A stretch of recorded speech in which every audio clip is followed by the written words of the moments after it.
Well, it's often thought of as ADD or ADHD, depending on whether one has the hyperactivity, but it's a main problem of inattention, difficulty focusing, sustaining attention, that is, getting tasks done and remembering what your priorities are.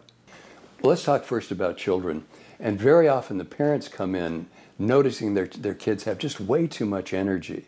And this is compared to other kids their age. So these are the kids that are very restless, can't sit still, tend to be aggressive, and tend to have a hard time focusing. So that impacts their grades, it impacts their social life.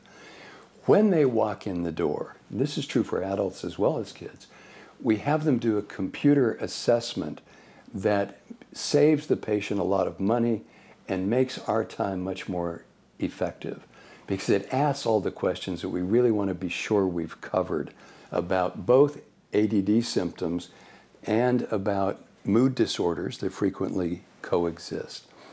Based on that, we have a quantitative basis for really defining treatment, selecting the right medication, deciding whether psychotherapy and parent counseling may be helpful, and then monitoring the direct improvement from our treatment on at least monthly levels and every 3 months once patients are stable.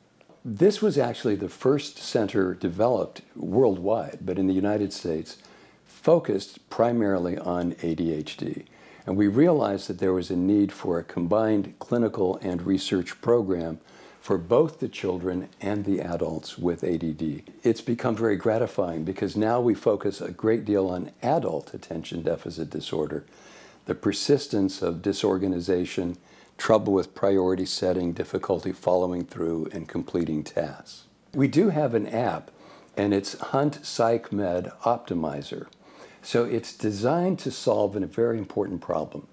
Is this patient right now on the right medication at the right dose and the right time? That's why we developed the app. So it gives us empirical, that is, scientific, real-time data on how well patients are doing in their life functioning for the actual tasks that they're doing in their life. And we found a great reception to this from both psychologists and psychiatrists at international meetings, because they appreciate that we need to personalize treatment and we need to really know how well does this work one patient at a time. Not all patients are the same, and they're doing very different tasks in their life, and they have very different interests. What's been so gratifying to me is to see kids and adults come in looking defeated and, oh, I can't stand school, or I'm getting fired at work, I'm disorganized. We get the treatment right, and usually by the second or third session, their life has turned around. They're doing better at work, they're happier at home, they're better parents, and if they're kids, they're better students. And better, I mean, they're more efficient. They get more done in less time with less effort. And the biggest thing we hear is, thank you. And that's been a very rewarding process, because people are so delighted by their response to these very effective medications. And actually, I have the patent on the most recent medication released. This is Intuniv, and that complements well-known drugs like Adderall and Vyvanse that help focus attention. Intuniv helps support emotional stability to continue paying attention.